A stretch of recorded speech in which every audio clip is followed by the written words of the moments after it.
lo cual lo ubica unas décimas por encima del promedio nacional de crecimiento de precios que dio a conocer el INDEC en la antevíspera. Con esto se indica que el acumulado del índice de precios en la provincia desde el mes de diciembre supera el 33% y en la medición interanual alcanza casi 40%.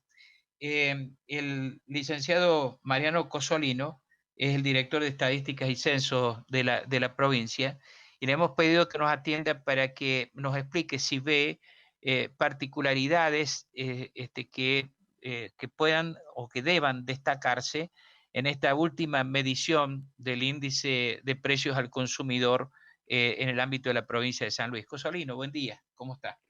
Hola, buen día, ¿cómo le va? Muy bien. ¿Qué referencia o qué reflexión puede hacernos a propósito de esta última medición del IPC?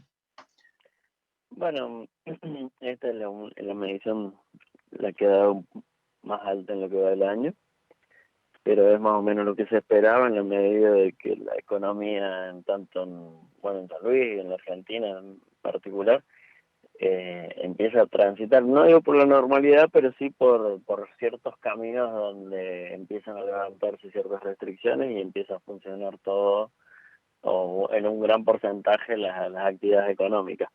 Entonces nosotros tenemos en cuenta si bien tenemos una inflación que es bastante alta en lo que va del año, o sea, estamos hablando del 33%, y se espera que la inflación, ronde el 37% para fin de año, y es mucho menor a la que tuvimos el año pasado, que fue del 56%.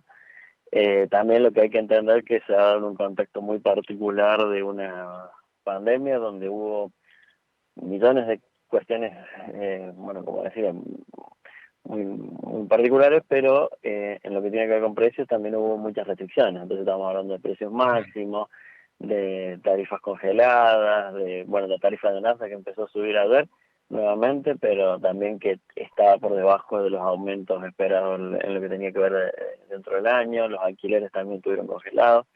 Entonces en este contexto, y un montón de actividades que no pudieron trabajar normalmente, entonces no sabemos exactamente cómo hubiera sido la variación. Pero sí. ¿Siguen teniendo mucha incidencia, digamos, los aspectos estos vinculados con la emergencia que hace que no puedan a lo mejor hacer todas las mediciones que corresponden o no? Casi todas las actividades se están midiendo plenamente, pero hay un par de actividades que todavía los precios de referencia no son los exactos. Por decir, los colectivos de larga distancia, hay un par de empresas que empezaron a trabajar, pero no todas. Entonces, y ahí hemos visto subas mucho más altas de las que esperadas o las que venían dando sin la actividad, porque cuando no tenés la actividad vas por el promedio, y cuando quisiste ver la mediste y los precios subieron mucho más de lo que venía el promedio, por darte un ejemplo. Después los paquetes turísticos recién en este mes, o sea en el mes de diciembre, van a empezar a tenerlos y van a poder medirse plenamente, como también los valores de los hoteles. Esos tampoco habían tenido un precio exacto de referencia, porque muchos hoteles habían estado cerrados directamente y después paquetes no había, igual que los pasajes de aviones, al menos los nacionales. Los precios estaban, pero no se vendía pero no estaba el servicio, entonces tampoco se lo podía tener en cuenta, y recién ahora lo van a tener. Pero en general, sacando estas actividades muy particulares, hemos empezado a tener una medición casi total de las actividades. Ajá.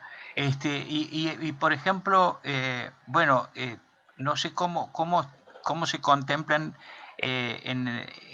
digamos, entre los rubros que miden para la determinación del índice de precio al consumidor los artículos de construcción. ¿Entran o no entran? Sí, entran en lo de la construcción, han sido los que empezaron, los que empezaron en un nivel normal, pero después hubo problemas, que en la provincia nosotros lo empezamos a ver, que eran los problemas de desabastecimiento. Sí.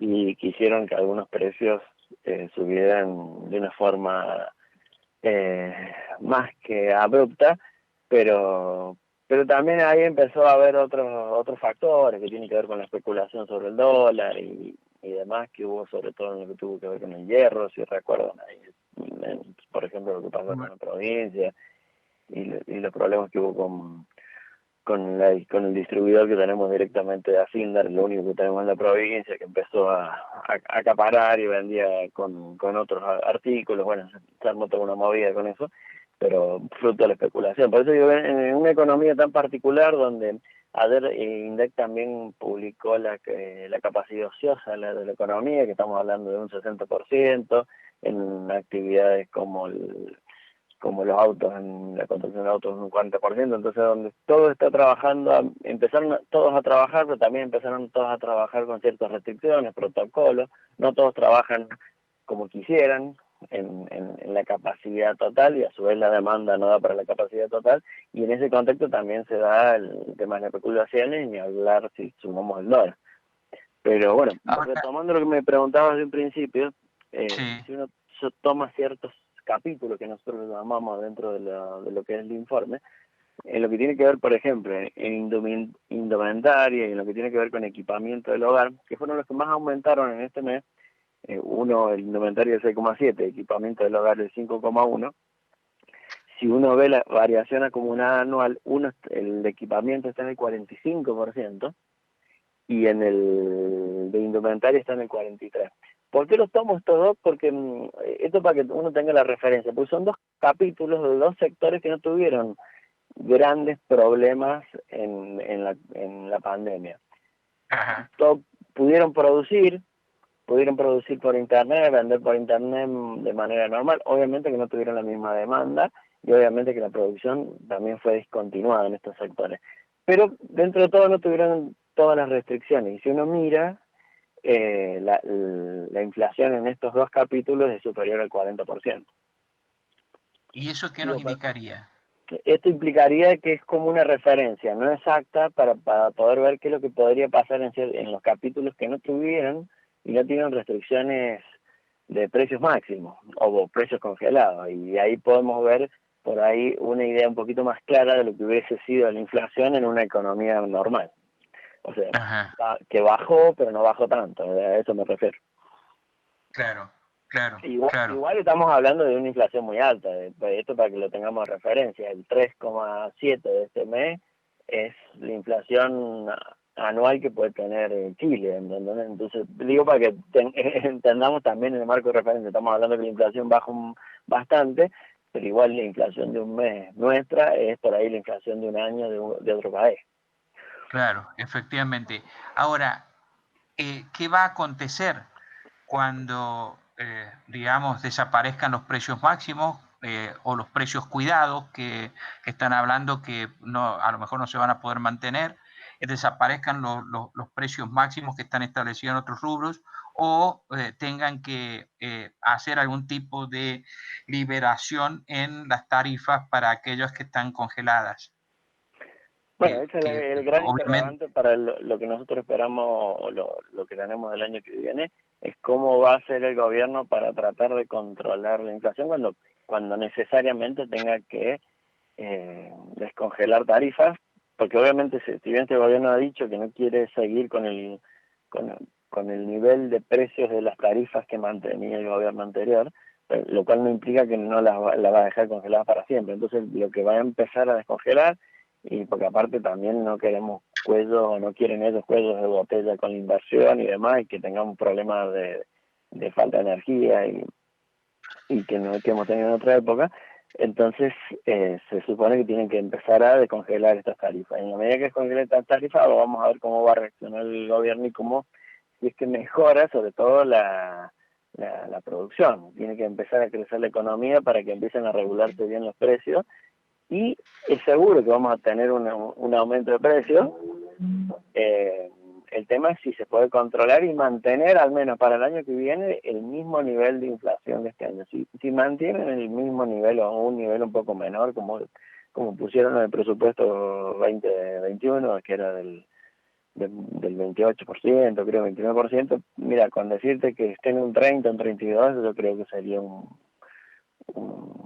un logro, la verdad, en el contexto en el que estamos. Muchas gracias por atenderme, Mariano Cosolino. Muchas gracias y muchas gracias por la información. No, cuando gusten. Un abrazo. Hasta cualquier momento. Muchas gracias. El director de Estadísticas y Censos de la provincia, Mariano Cosolino, estuvo esta mañana aquí en Nada Secreto, en Radio Universidad. Bueno, vamos a la pausa y volvemos. Nada Secreto UNSL en Facebook. Nada Secreto UNSL. Radio Universidad. WhatsApp 266-436-1329. Solo para mensajes de texto y audio. 266-436-1329.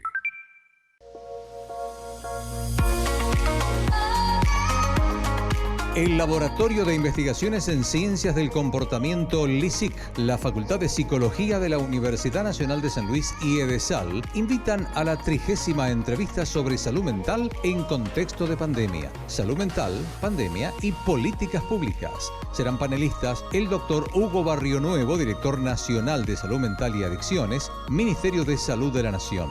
Doctora Daniela Polacci, jefa de Programa de Gestión Política en la Salud Mental, Ministerio de Salud de la Provincia de San Luis. Entrevistan Ana Robela y Víctor Martínez Núñez. Será el jueves 17 de diciembre a las 17 horas. Informes e inscripciones comunicándose con lisic.unsl@gmail.com. Transmisión por YouTube y Facebook Live.